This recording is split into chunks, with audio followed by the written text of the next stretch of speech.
निंदा का बहुत बड़ा दुष्परिणाम है। अपन लोग देखते हैं शास्त्रों में, देखो जो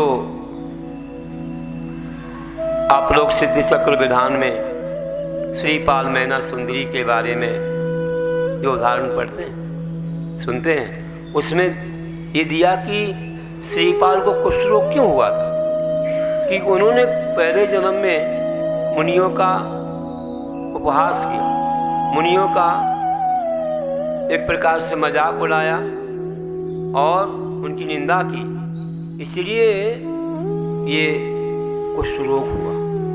उनके साथ जो भी लोग, सबको हुआ, 700 लोगों को हुआ। आज भी इसी प्रकार से लोग ये कर रहा है, उसको सुनकर के हजारों लाखों लोग इसमें रुचि ले रहे हैं। तो सबको नहीं होगा ये सब बंद कर्मों का।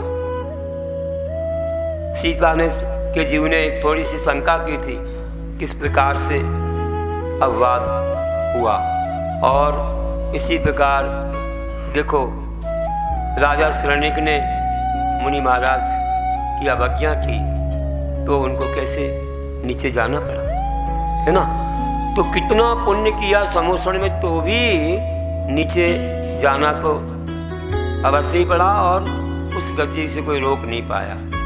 ऐसे कितने सारे उदाहरण अपन लोग देखते हैं। तो इन सब चीज़ों से मालूम पड़ता है किसी को कुष्ठ रोग हो रहा है, किसी पर अपवाद हो रहा है, किसी पर कुछ हो रहा है। तो इन सब चीज़ों को देखते हुए अपन लोगों को समझना है कि कभी किसी की निंदा नहीं करना और किसी के नाम नहीं लेना, और साथ में कहीं पर भी कोई ये हो रहा हो कार्य तो उसमें रुचि ना लेते हुए, और यही भावना माना भगवान से कि भगवान ऐसी निंदा कोई ना करे और ना किसी के दोषों को कोई कहे, बल्कि उसको ही समझा करके उसको सन्मार्ग पर लाए।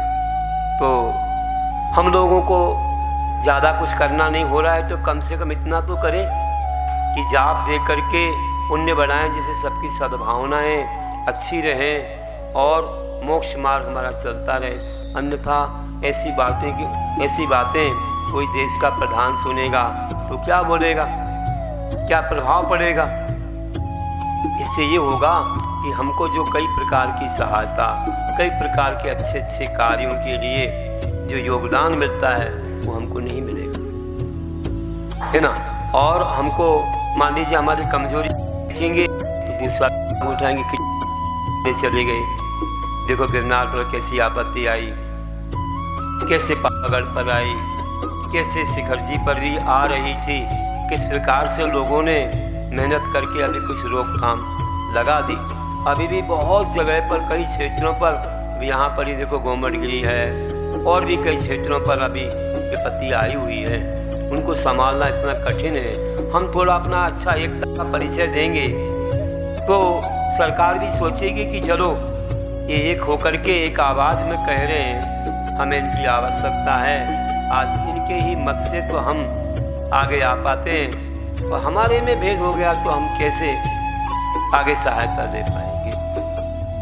साथ में हमारे जो नए लोग हैं वे वंचित हो जाएंगे। मुनि निंदा का फल, मुनि हिंसा का फल, किसी को गंदे शब्द कहना, हिंसा के शब्द कह देने से कहते हैं कि नरक आयु का आश्रय हो जाता है, अपना सम्यक्त भी छूट जाता है।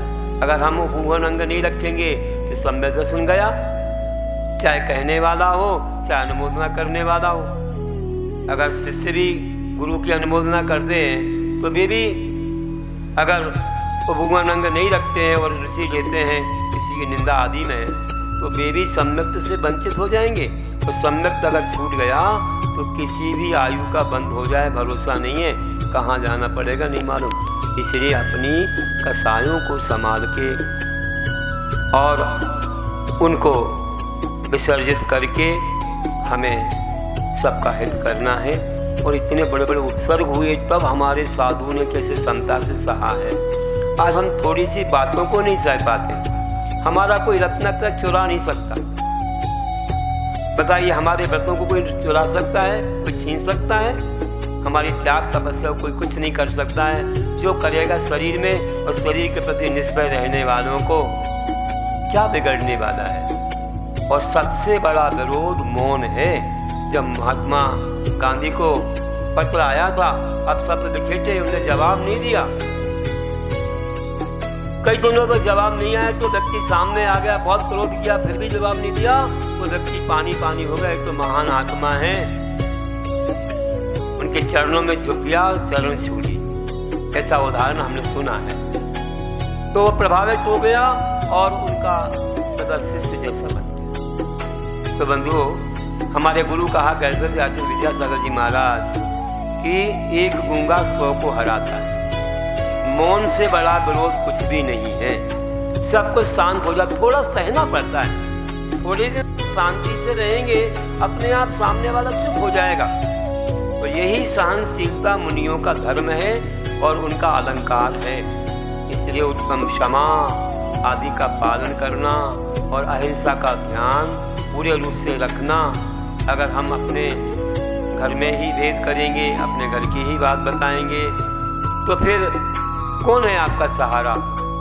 आपको तोड़ने का बहुत लोग प्रयास करते हैं, ईर्ष्या रखने वाले कि ये टूट जाए, घर घर में भेद हो जाए, भाई भाई में भेद हो जाए, देवरानी जेठानी में भेद हो जाए, वैसे संघों में भेद हो जाए।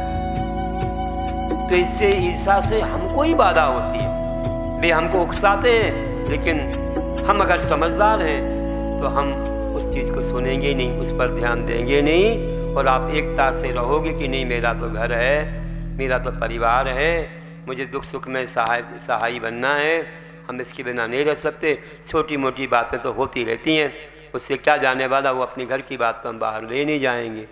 तो फिर आपकी भी रक्षा रहती, भैया इस घर में बहुत सारे लोग रहते हैं, हम इसको जीत नहीं सकते, है ना।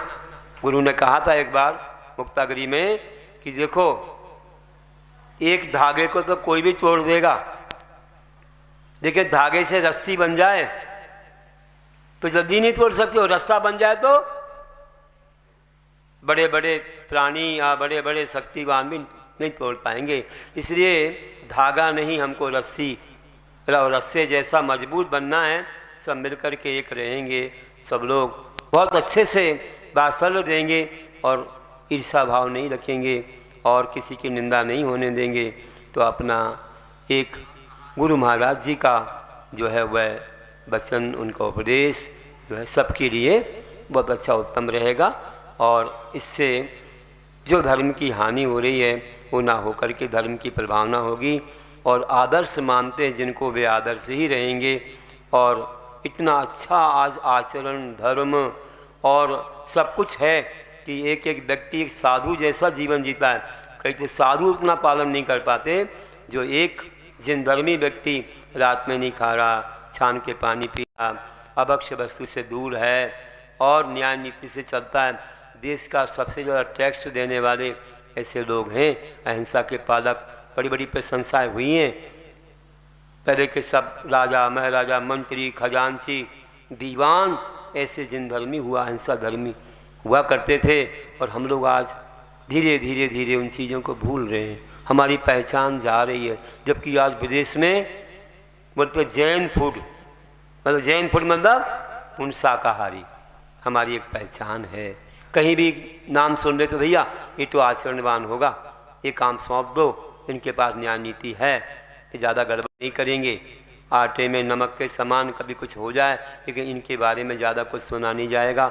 ऐसा बहुत अच्छा स्वच्छ जीवन, आदर्श जीवन है, और उसको हमको कायम रखना है। अगर हम ही लोग ऐसा करेंगे तो हमारा उपदेश कौन सुनेगा, कौन मानेगा, कौन इस पर चलेगा। इसलिए हमें ऋषि नहीं लेना, और सारे जितने भी बड़े लोग हैं अपने शिष्यों के बताएं कि किसी की निंदा नहीं करना, किसी का नाम लेकर के नहीं बोलना अपने प्रवचनों में, और किसी को हिंसा के शब्द ना कहते हुए शांति व क्षमा की बातें कहना है। इसी में कल्याण है, ऐसा मेरा उपदेश है और आशीर्वाद है।